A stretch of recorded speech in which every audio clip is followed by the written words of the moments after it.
Good evening and welcome to the Chrissy B Show. My show tonight has been inspired by a really interesting article in The Guardian called The Top Regrets of the Dying, the top 5 regrets of the dying. The article was based on the findings of a palliative nurse caring for patients in the last 3 months of their lives. Now, these people didn't wish that they'd done things like bungee jumping and crazy things like that, but things that anyone can do. And there was one thing in particular that most mentioned, particularly men, which I'll be revealing later on in the show. Now, I think we all need to learn from these findings because a life full of regrets isn't a very happy one. I will also be speaking about the things that I do or don't do so that I can live without regrets. And I'd love to hear your comments too. What regrets do you have? What changes have you made to help you live a life without regrets? You can tweet me, Chrissy B Show, or Facebook, The Chrissy B Show. You can also call on 020-7686-6300 to share your views as well. Or you can email on chris@chrissybshow.tv. And if you want more information, don't forget, you can also visit the website chrissybshow.tv. Now, my guests tonight are Lorraine Gilbert, a palliative care team leader, and Frank Bond, author of How to Live and Die Without Regrets. Now, let's first say hello to Lorraine. Good evening, Lorraine. Hi, Chrissy. Thanks so much for joining us. That's a pleasure. Okay, now, for some people, this might seem like a bit of a depressing subject and one that maybe they don't really want to watch, but it's really, really important to talk about this subject because it can actually change lives, can't it? Yes, it can do. Right. And it has had an impact on my life. Yeah. Well, before you tell us about that, you are a palliative nurse. Can you describe, a team leader, sorry. So can you describe what that is and just let the viewers know what you do? Okay. So palliative care is care of patients who are no longer having curative treatment. Mm-hmm. So they're usually patients who are in some stage at the end of coming towards the end of their life. Okay. And specialist palliative care is care of those patients who have complex symptoms, which may be physical or psychological or psychosocial symptoms. And that's where we get referred to those patients. Okay. So that we can see them and help them with their complex symptoms. How did you get into that line of work? Because it must be pretty demanding. Do you have to be have a certain kind of personality to be able to deal with that on a daily basis? I don't know if you have to have a certain kind of personality, but all the specialist palliative care nurses that I've worked with, we all have different ways of coping. Mm-hmm. So the way that I cope is I feel that I can't change the ending. Mm-hmm. So the outcome is going to be the same, but I may be able to impact on the journey for the patient and their family. Right. And then after the patient dies, that will impact on the family's bereavement. Mm-hmm. So a good journey is what we're looking for. Yeah. Okay. Now, obviously, you and your team, you speak to the patients on a daily basis. Yeah. They must tell you sort of their concerns, their fears and everything. What are some of the things that they maybe regret, that they maybe should have done or didn't get the chance to do? What are some of the things that you hear often? You often hear people saying, I wish I would have spent more time with my family. I think that if you delve a little bit deeper into that, I don't know if it's about time. So I know in the book that was written, they talk about, I wish I would have worked less. Yeah. But actually, I'm not sure if it's time or quality of time. Mm-hmm. So it's about what you do with that time. Patients have talked to me about, I wish I would have listened more to my family. Or I wish I would have talked more to my children. Why do you think it kind of just hits people, a lot of people, when they are in that stage, when they are dying and it doesn't occur to them before? Why do you think? One of the things I think is that I live, therefore I will die. Mm-hmm. So anything that's alive will die. Yeah. And we go about our day-to-day lives never thinking about that until something happens. Yeah. It might be you cross the road and a car just misses you, or you're diagnosed with an illness and you may even recover from that illness, or a family or close family friend may die, and that impacts your life and that makes you think about your mortality, but only for a very short space of time. When you're diagnosed with a terminal illness, that's there in your mind all the time. And so I think that's when you start to think about your life and what you would have done differently. Now, people do change, because I can talk about my father, for example. He's been diagnosed with cancer of the liver and bowel. Now, he's in the middle of chemo, but I've seen him change. And, you know, he's softened, because he was very sort of a hard kind of man and like very strict and everything. He wasn't really, we had some problems and he wasn't really speaking to me properly and things like that. But I've seen him changing, he's softened, he said happy birthday to me for the first time in years, like, which he wasn't doing before. So I can see him trying to kind of mend relationships and build bridges, because he doesn't know what's going to happen in the future. And, you know, this is something that, okay, I obviously didn't want it to happen this way, but sometimes it takes something like this, like an illness or something, to kind of wake someone up and say, hang on a minute, it's not worth holding grudges, it's not worth, you know, being horrible to family members or arguing over silly things, when life is so short. People don't realise sometimes until something bad happens. And I think people don't realise how fragile life is.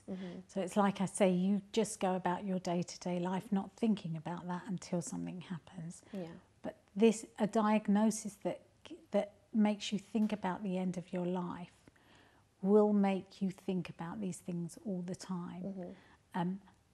But one of the things that we assist patients to do is also to live in that period of time, because you're thinking about dying, but actually it's about living as well. And that's when patients often ask, what's my prognosis? How long have I got?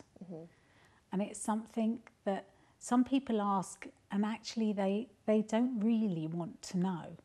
One of the things I want to know when somebody asks me that is, why do you want to know? So one of the things I will say is, if I had a crystal ball and I could tell you, what is it you would do differently? And they may come up with, I'd mend a relationship, or there's something I specifically wanted to learn, or there was something I specifically wanted to do. And my answer is, what's my prognosis? How long have I got? How does anybody know when the end of their life is coming? And so now is the time to do those things. Now, it's so true, because no one knows. No. I mean, for example, you could be taking care of a patient. Don't want to, I shouldn't say this actually, taking care of a patient, but you don't know who's going to go first at the end of it. I don't know if I'll be alive tomorrow. So it's so true that we have to do what we want to do now. And let's read a couple of the points as well. Let me just find them here. One of the top regrets, saying here, I wish I'd had the courage to live a life true to myself, not the life others expected of me. So this was according to the article and the findings of a nurse in Australia, actually. And she was saying this was the most common regret of all. When people realise that their life is almost over and look back clearly on it, it's easy to see how many dreams have gone unfulfilled. Most people have not honoured even a half of their dreams and had to die knowing that it was due to choices they had made or not made. Health brings a freedom very few realise until they no longer have it. I mean, personally, I think dreams aren't there by chance. I think if you have a dream, it's because you're meant to fulfill it. You're not just there just to, I've got a dream and that's it. I'm a strong believer, because there's some people, for example, that want to, I don't know, open their own business or start a charity in something, and they feel, maybe I haven't got what it takes, or, you know, I'm not really sure if I can. But it's a dream that they have. And if they don't fight for it, it's like they feel like they're missing out. And a patient once said to me, the only regrets that I have are the chances I never took because I was too fearful.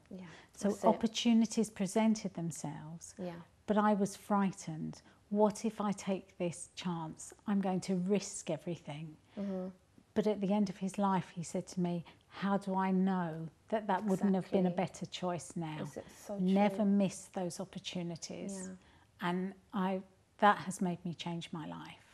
As well, so you've been impacted by it as well. But the thing is, everyone gets afraid. You know, sometimes I think what stops people is they think, oh, I haven't got what it takes because I'm afraid. But the thing is, everyone goes through that. Everyone gets nervous. Everyone feels afraid to start something new. It's a normal thing. But, you know, despite that fear, you should still go and do it anyway, because it's like, how do you know? Well, what if it doesn't work out? What if it does? At least you tried and you know. You tried, that's it. And the only thing you fear is fear. It's the feeling of fear that you fear.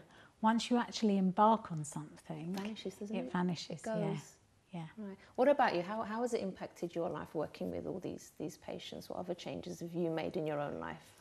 I've made, one lady really impacted my life, and you build up quite close relationships with people.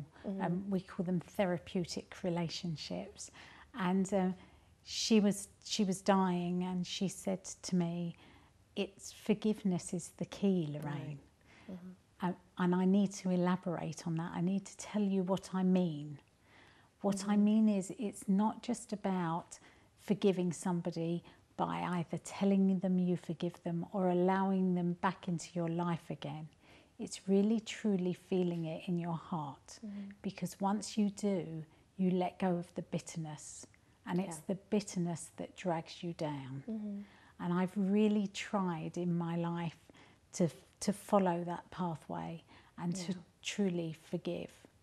It's true, because it doesn't do a person any good. No, it doesn't in fact, do anybody any good. It doesn't. It actually harms the person that's holding the grudge or holding whatever it is inside more than even the person that maybe has wronged them. Even if they realise some people don't even know that they've wronged you.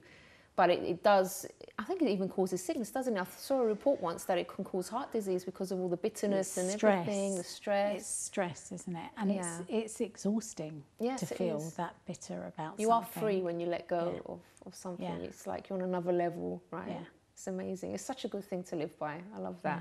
Well, let's read another one. I think, well, you mentioned this already. It says the other top regret, which is the one that many men mentioned actually. I wish I hadn't worked so hard. So this came from, the nurse says, this came from every male patient that I nursed. They missed their children's youth and their partner's companionship. Women also spoke of this regret, but as most were from an older generation, many of the female patients had not been breadwinners. All of the men I nursed deeply regretted spending so much of their lives on the treadmill of work existence.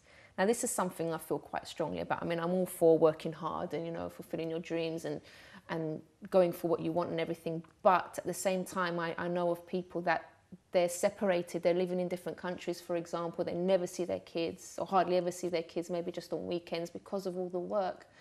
And I can understand some men saying, well, I want to provide for my family, I want to give my family the best. But sometimes those kids don't care about the material things. All they want is to have their dad around or have their mum around. And to be honest with me, I would rather live in a tent than be separated from my husband for work purposes. That's what I would truly, put hand on my heart, say that, because I don't want to be separated from him for anything, especially not for work. Yeah. But this is something that people don't realise until afterwards. Oh, they've missed out so much. And the kids turn around and say, well, I don't know you, you weren't there for me. And they're like, oh, but I provided for you, I gave everything that you needed. How can you say I wasn't there? But that's how people feel at the end of the day, isn't it? I think I find that regret very interesting as well, because I think you're right. People are separated with their work. People are not there when their children wake up in the morning or go to bed at night. And I think that you need that quality time. Yeah. But it also makes me think about something that somebody said to me about there being no regrets. So a patient once said to me, people talk about their regrets. There are no regrets, because how do I know that a different path wouldn't have led me to other regrets? So I'm satisfied that this pathway has made me the person that I am. It's an interesting way of looking at it. It's an interesting way of looking at it, because it means that you live your life with no regrets. So you have faith in the decisions you make, and at the time you feel they're the right decisions. And it is right. It's how do we know that the other pathway wouldn't have led us somewhere else? But I think that time is so important. And it's like I said, it's not the amount of time, it's the quality of the time that you spend. It's all very well rushing home from work to be with your children. But then if you just sit them in front of the telly and you go inside and do the cooking, then you might as well not be there. It's about the quality. And they know, don't they? Kids know, and like your spouse, your partner knows if you're not really... You could be there physically in the room, but your attention could be somewhere else completely. You're not paying them that attention that they need. It's so true. How do you cope? Well, like I said, I always think I can't change the ending. So it's about the journey. One patient once said to me, "You're the best travel agent I've ever met." I knew the destination, but I didn't know how I would manage the journey. So that's how I cope with it. I do cry. I do still get upset. I was going to ask that because I'm looking at you and I'm thinking, my gosh, it must be really hard. It is. It's hard. Do nurses cry? Do they feel it, or are they sort of in that kind of professional mode that no, I have to kind of shout all the emotions? They do cry. While I'm with the patient, it's no good me feeling their sorrow because they've got enough of that themselves. I need to be thinking about what I can do to manage the situation. Afterwards, I can come away and I can feel emotional about it. And I do get emotional. My family are amazing. So they're so supportive, and as are my friends. And the team of nurses that I work with are also a very supportive team. In fact, all through my palliative career, every team of nurses that I've ever worked with have always been very supportive. It's a very close-knit working environment. Well, you're going through it all together, because of aren't the you? nature of the job, yes. Okay. Yeah. Well, you are going to stay with us for the next part. Actually, for the whole show, you're going to stay with me today. I want you for the sofa for the whole time, if you don't mind. Very much. But we are going to be joined after the break by Frank Bond, author of How to Live and Die Without Regrets, and he's going to be giving us his insight as well on the subject. And if you want to take part, if you have a story to share, maybe some regret that you've had in the past and you've managed to change that around, you can also give us a call on 020-7686-6300. You can also email chris@chrissybisha.tv and Amelia will be reading your comments. Let's join us after the break.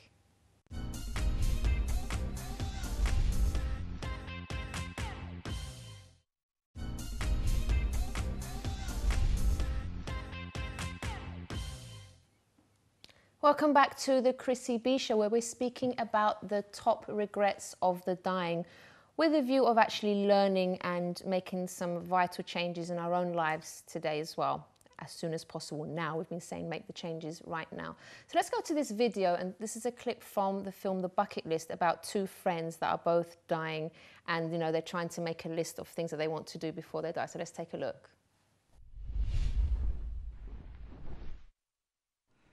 You know, the ancient Egyptians had a beautiful belief about death. When their souls got to the entrance to heaven, the gods asked them two questions. Their answers determined whether they were admitted or not. Okay. I'll bite. What were they? Have you found joy in your life? Huh? Answer the question. Me? Yeah, you. Answer the question. Have I found joy in my life? Yes. Yes. Has your life brought joy to others? This type of question. I don't know. I don't think about how other people gauge. Ask them. I'm asking you.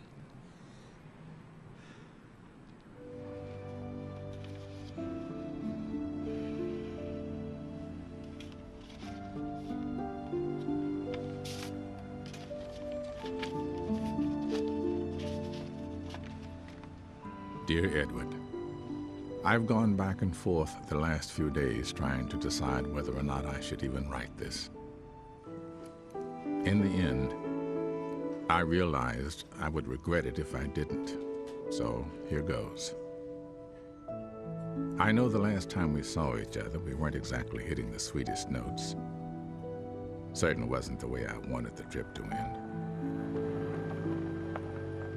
I suppose I'm responsible, and for that, I'm sorry. But in all honesty, if I had the chance, I'd do it again.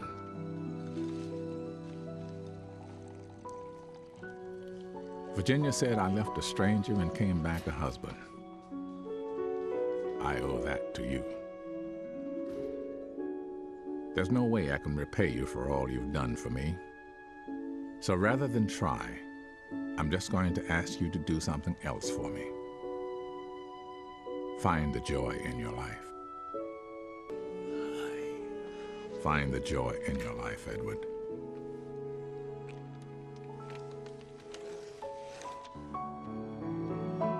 My dear friend. Makes you think, doesn't it? Find the joy in your life and act quickly. That's the message you want to get today on the Chrissy B Show.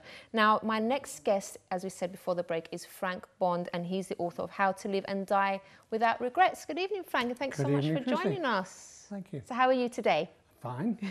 Glad to be here, I hope. Excellent, yeah. Okay, so tell us what you did before you retired. I was a teacher. I was a head of RE in a secondary school. And essentially, well, as with any decent teacher, you spend a lot of your time trying to motivate students to do their best. That must be a hard job sometimes. It can be, but Yeah. it's challenging, and that's Challenging. fun. In the subject, you want them to pass their exams in, you want to motivate them, but generally, if you're a decent teacher, it's about motivating them generally in life with all the opportunities that there are. And I found that one of my skills was storytelling. And so I used to collect stories to use in class, and gradually over years I collected loads and loads and loads. And so when I retired, I was left with no audience anymore. Oh. And a lot of stories. How old were the kids you were teaching? 11 to 18. Right, okay. Oh, so 18-year-olds, you still like the stories too, yeah? Everyone likes Yeah. stories. Oh, yeah, it's true, actually, I do as well, yeah. And so that gave me the idea of thinking about putting them together or using them in some way. And to cut a long story short, the book came. Okay. But what actually inspired you to write the book in the first place? About a year ago, my eldest daughter gave up work in order to write a book and began.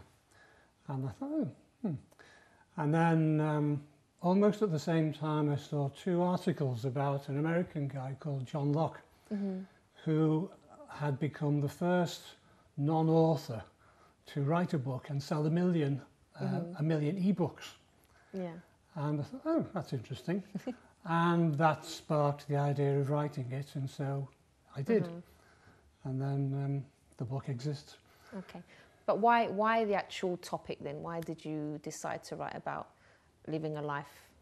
What's the title author of How to Live and Die Without Regrets? That came at the end, really. Really? I went through my stories and thought, Yeah. what can I use? Can I use any of these? And selected about 50, and then began to build on them in order to make the point or use the message they had in order to teach somebody a lesson. And eventually I was down to about 30 of them, which came together in the book. And then the theme emerged from it. Right. And at the same time, I also was given that article in The Guardian by one of my daughters. Oh, okay. And then That's a plus the coincidence. material, yeah, indeed. Yeah. That and the material brought out, oh, I've got an idea here. Yeah. And then the last thing of all that I used was the title. And so that's why I'm here. That's you kind of work backwards then. Yeah, that's right. Well, at least you got the book anyway. It doesn't matter how you got to it. But let's read another one of the top regrets of the dying, according to the Guardian article. Maybe you can give me your comments on that as well. The third one was, I wished I'd had the courage to express my feelings. Now, the nurse says many people suppress their feelings in order to keep peace with others. As a result, they settled for a mediocre existence and never became who they were truly capable of becoming. Many developed illnesses relating to the bitterness and resentment they carried as a result. What do you think of that? Yeah. Essentially, it's all about attitude. If your attitude to life is right for you, life will be okay, whatever that means. You know, it's interesting, all of those regrets don't mention money or riches they don't, or anything do to do with that. Although we haven't revealed the other two yet, but giving it away already, but it's okay. It's all right. And it's all about the life you've got. Yeah. Now, all our lives are different, but we still want to make the best of them. And if we make the best of what we've got, we won't regret a lot because we'll have done our best. Yeah. It's when we think we've failed, even though, as you said earlier, the failures can make the person you are. If we can concentrate on trying our best at everything, you can't call it a failure then because you tried your best. Yeah.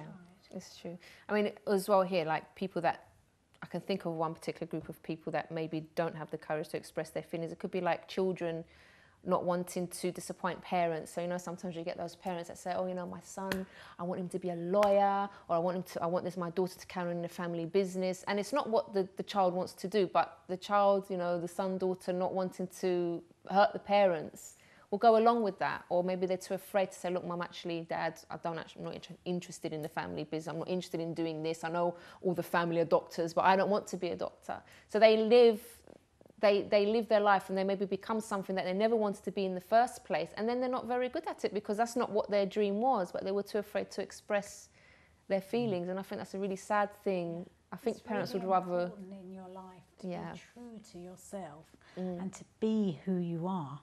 Otherwise, you're living a lie. Yeah. And that must be exhausting, to just live a lie and pretend to be somebody you're not. Yeah, that's true. Who has 7 children here? 7 children? Yes, indeed. My goodness. Wow, so how do you manage? Sorry, I know I just brought that up out of nowhere. Well, for us, it's normal. Yeah. And to be flippant about it, once you get past 3, there's only 24 hours in the day. And so it can't take up any more time. Okay. Oh, it's great fun. Yeah. Great fun. And did you ever have that situation with your kids where maybe they wanted to impress you and maybe didn't want to do something that you wanted them to do, or were you always quite free to say? I think we've consciously not tried to push them in the direction we would like. It's them. Yeah. They'd gone in 7 different directions. Really? And it's fascinating to watch and see them. That must be so nice. Oh, it's amazing to watch your children evolve and develop and grow, especially when they've gone so many different ways. Oh, it's great fun. So that's a nice example, because, you know, I think parents should let their children, you know, pursue whatever career path they want and not try to pressure them. And I think that's really, really important. Because we've learned as much from them as they've learned from us, I'm sure. Yeah, that's right. Perhaps even more. And it's very difficult when you've got children growing up to not want to guide them in a certain direction, because you've got experience and you think you know what's best for them.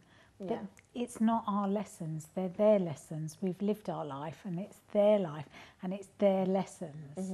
So for me, I always feel like it's about being there. If they feel like they've made the wrong choice, then I'm there to help support them.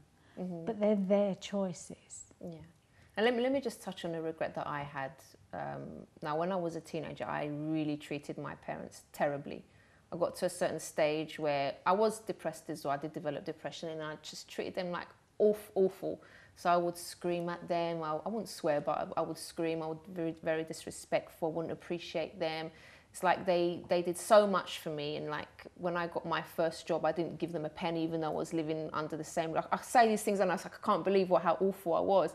And that's something that I always regretted. And looking back, and I thought, how could I have ever treated them in that way?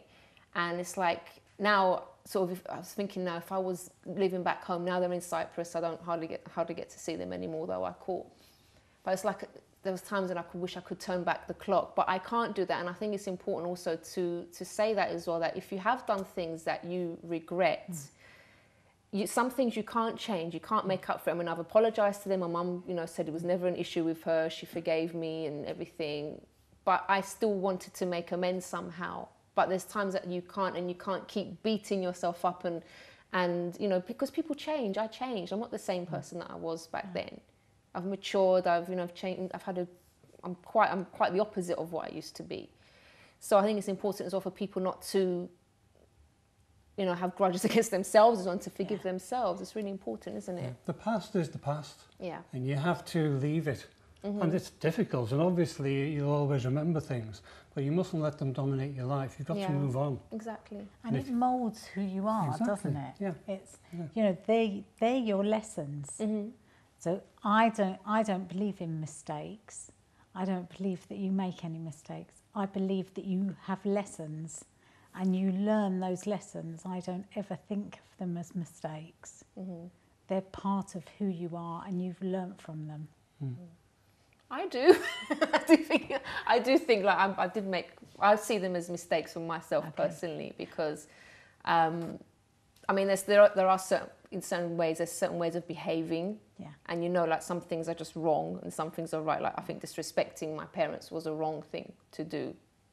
Disrespecting any parent, I think, is a wrong thing to do. But there are certain other things, like you're mentioning, that, okay, you didn't know any better at the time, but then again, you learn from it, so you can take that and have a positive experience from that in the future. So I suppose there's two ways of looking at it. And I've always said to my children, so tell me what you learnt from that. I don't want to know what you'll never do again. I don't want to know the negative. I want to know what was positive from that bad experience. That you can take forward. That you can take forward and learn from. Okay. It's a good way to look at it. Okay, let's just go to the fourth one now. Another top regret, and maybe Frank, you can comment on this as well now. I wish I had stayed in touch with my friends. Often, according to the nurse, they would not truly realise the full benefits of old friends until their dying weeks, and it was not always possible to track them down. Many had become so caught up in their own lives that they had let golden friendships slip by over the years. There were many deep regrets about not giving friendships the time and effort that they deserved. Everyone misses their friends when they're dying. Yeah. Life takes you in different directions, doesn't it? And you lose track very easily because life is hectic. I'm very fortunate. The closest friends I've got, apart from family, are from my student days in the 60s.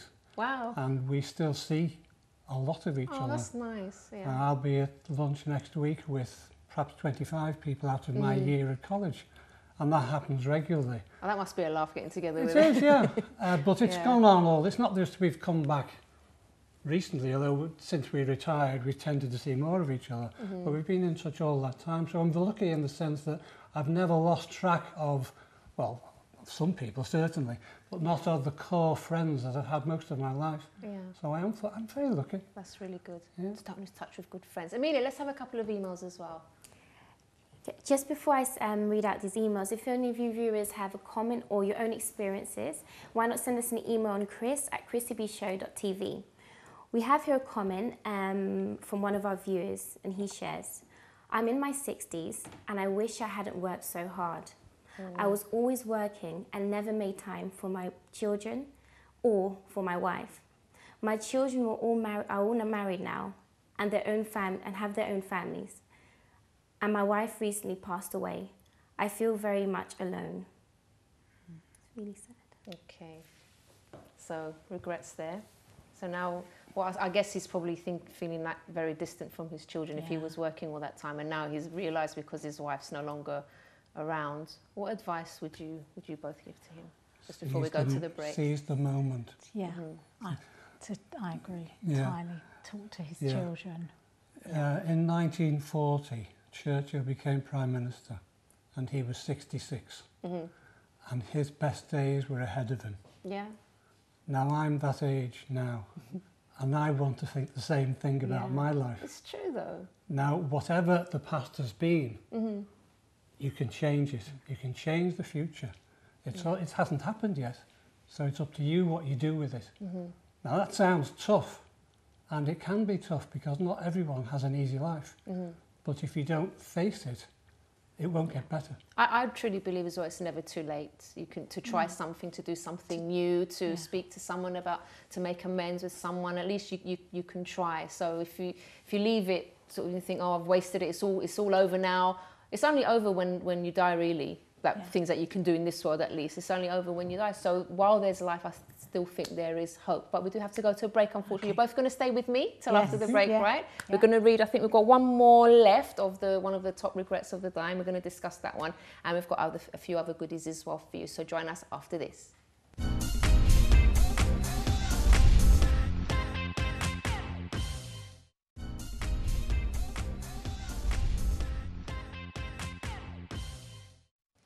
Welcome back to the Chrissy B Show. Now, I had lots of fun going to Thorpe Park with a certain youth group, and this is going to be our Good Cause feature for the day, so take a look.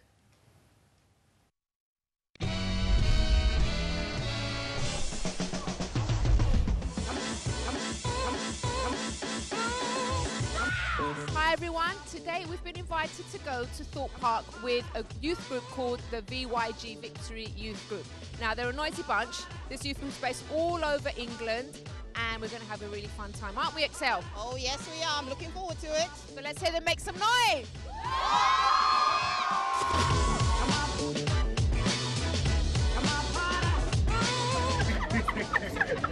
We're laughing at someone else's demise. The great thing about today is I'm going to spend time with my brothers and sisters from the VYG, and we're going to have fun together. That's the most important thing.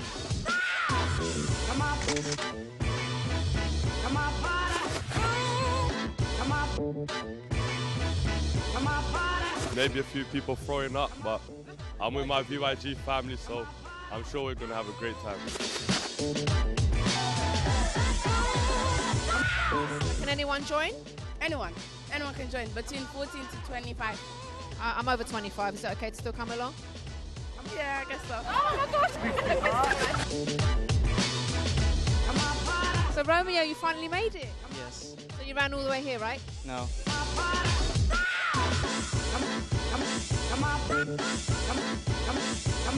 So we finally arrived at Thorpe Park. It's a gorgeous day. We're really lucky with the weather, aren't we? Yeah. Now, we did come with around 300 young people, and we've lost every single one of them. So we're going to go and find them and interview them and see what they're getting up to as well, and maybe catch a few of the rides ourselves. Barbara, you said you're not going to go on any rides? Not those ones you can see from here, because they're far too scary for me, but I will try one of the more soft, gentle ones. She says she's not going to get on any rides, but I'm going to make sure she does, and we're going to film it as well. I don't think so. Are you scared? No, the scarier the better for me.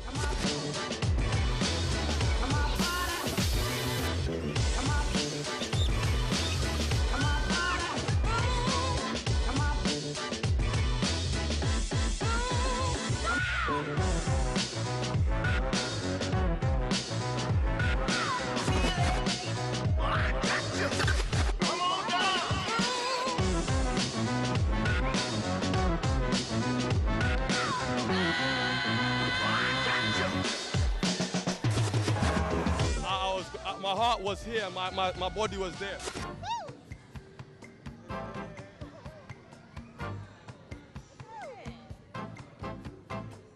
wow. Oh my gosh, look, I'm shaking.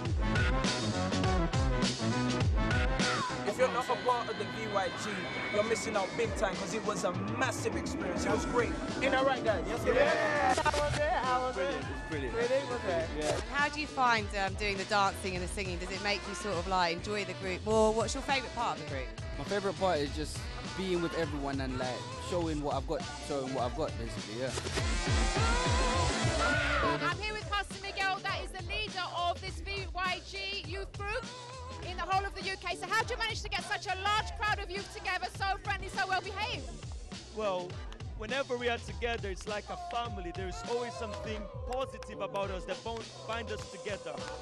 Before coming to the VYG, I was a total failure. You know, I was just another youth selling drugs on the streets, no future ahead of me. You know, total complete failure, you know. Totally depressed, inside I was messed up, stressed and everything. But I can tell you that coming to the VYG changed my life. And today I can stand here with a genuine smile on my face because now I got a future, thanks to the VYG. Tell us a bit more about the VYG. What do you do and how do you get them motivated?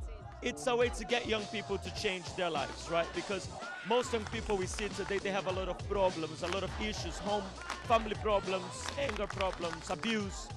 And our message of appeal is to change their lives in a positive way. And if people want to join the VYG, can anyone join? And how do they join if they want to? Anyone from 14 to 23-year-old. I mean, sometimes 24, 25. And if you want to join us, you can just log on our website, which is victoryouthgroup.co.uk, or you can just email us info@victoryouthgroup.co.uk, or just join us in the brunch every Sunday 1:30. VYG loves Chrissy B. VYG loves Chrissy B. VYG loves Chrissy B. VYG loves Chrissy B. VYG loves Chrissy B. VYG loves Chrissy B. VYG loves Chrissy B. Thank you so much, VYG, for a fantastic day. It was brilliant. I loved it. And that's something actually you need to make time to do, is to have fun as well. Isn't that right? Yeah. To have fun. And laugh. Go out, yeah, have a laugh, spend time with your friends like we've been saying. Actually, some of the things that I avoid doing to not to have regrets, we've mentioned already. One of them was what we're speaking about, not holding grudges, forgiving people. The other one you mentioned is one, I can't remember what it was, it's just slipped my mind. There was something that you mentioned as well, Frank, but it's gone anyway. I can't remember, what was it? Let me think. Nope. gone. I'll come back to it later. So there's, you know, I think we all have our own ways as well of making sure that we don't live a life of regrets, and it's really important that we stick to that. And also, as we go along and we learn things as well, we need to kind of implement that into our lives as well, I think. But let's go to the last point. This was a number 5 of the top regrets that the dying had. I wish I had let myself be happier. Now, this is a surprisingly common one. Many did not realize until the end that happiness is a choice.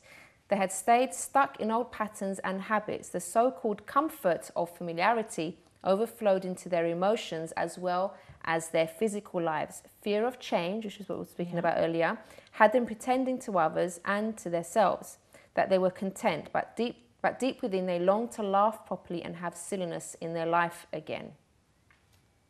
It's easy to let the world take over and the worries take over and the problems in life and everything that goes on from day to day, the rush. Yeah.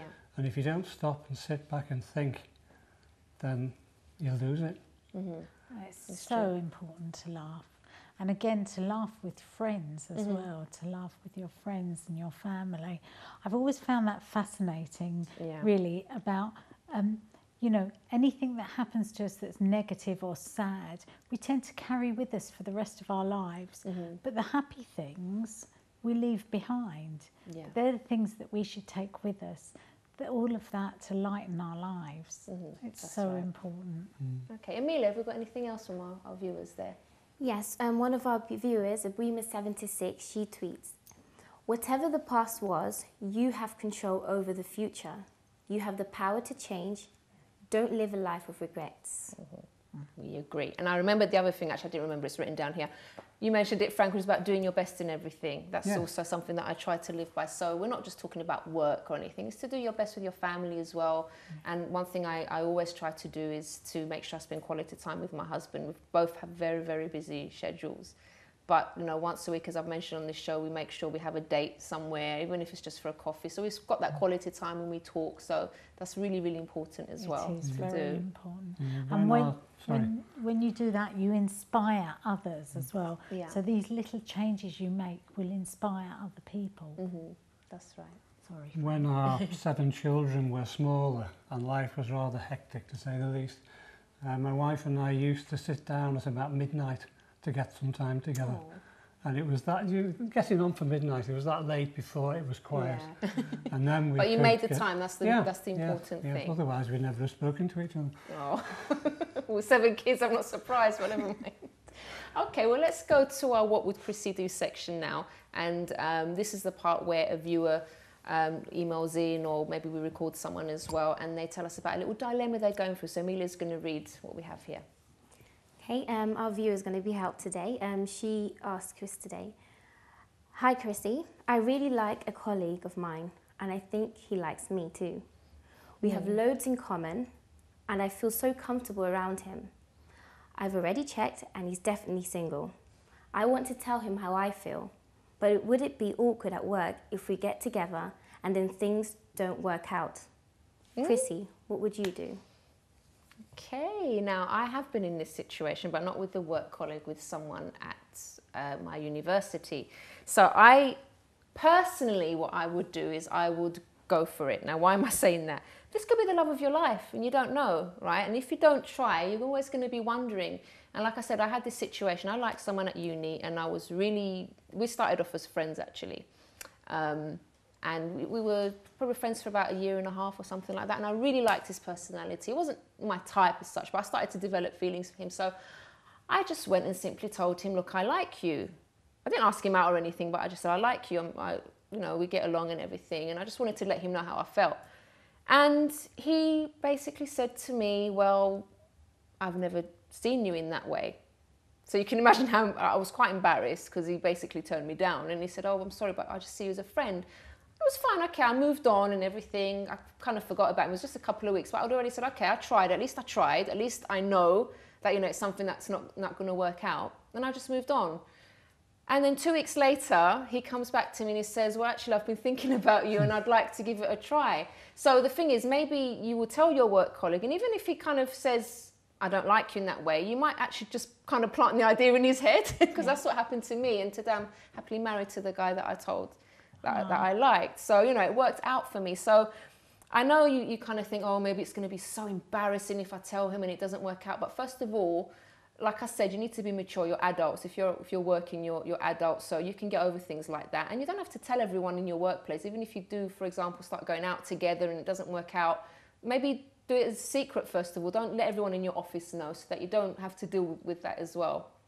And move on. If he says no, at least you know. At least you can put that one behind you and say, well, there was an opportunity there and I took it and it didn't work out. But what if it does work out? What if you do actually tell him and then things work out and you end up getting married like me? So let's just see if there's anything else. No, that's it. So I really think, me personally, I've done that and I've never regretted it, obviously, because I'm happily married. So I would advise you to do the same thing. But as I said, it's up to you. That's what I would do in your situation. That's what I did in your situation. And it did work out. Have you been in that kind of situation? Sorry to put you on the spot. No, I've never regretted expressing my emotions and telling somebody how I felt about them. Okay. Never. Yeah. And I've done it a few times. And I've had relationships that have ended badly because of it, but I still haven't regretted doing it. I'd rather say how I feel. And actually, my husband now, that I told him before he told me how I felt about him. And I definitely don't regret that. Did you know he liked you though, or were you like, I'm not really sure? Well, we've been seeing each other, and so I knew he liked me, but I wanted to tell him that I loved him. So you weren't scared he'd run off or anything? No, I needed to express how I felt. True, and it's like, and maybe that's because of the job I do, but that's like, I never want to regret not having told somebody that I love them if I love them. It's true. It's really nice to be able to give that to somebody else. I think so as well. How about you, Frank? Any situations like that? If you don't have very embarrassing lists in the background, you haven't lived, have you? You tried. Yeah, at least you tried. Yeah. Okay, and so then you come back stronger regrets. the next time, and then the next time, and then the next time. And at the end of the day, we're all going to die anyway, so no one's going to remember us. That's all right. So let's leave it on that note. So just go for it. Go for your dreams. Go for the things that you want to do. Express your feelings. Let go of grudges. All the things that make you feel negative and make you feel like, you know, wondering always, what if I'd done this? What if I'd done that? Just go for it, because that's how you're really going to be happy with your life. Well, we have reached the end of the program, unfortunately. Thank you so much for your participation. You're both great. And we are going to be back again on Wednesday with another Chrissy B show. And that's going to be all about the consequences of certain actions. And we're going to be speaking about some recent news that we've had, obviously, with the stabbing of that young boy in Brixton. And we're going to be speaking to a father that lost his own son to knife crime. He's an ex-boxer, and he's going to be with us, sharing with us what he's done from that day on and how he's managed to do something really, really positive out of something that, you know, was very, very tragic. If you want more information about the show, you can visit the website, chrissybshow.tv. But for now, bye-bye and have a wonderful, wonderful evening.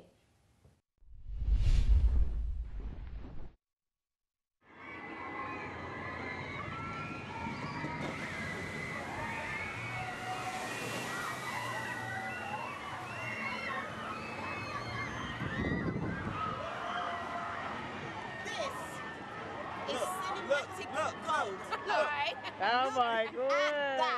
That is what you call. Right. It was really good though. Glad you guys had fun.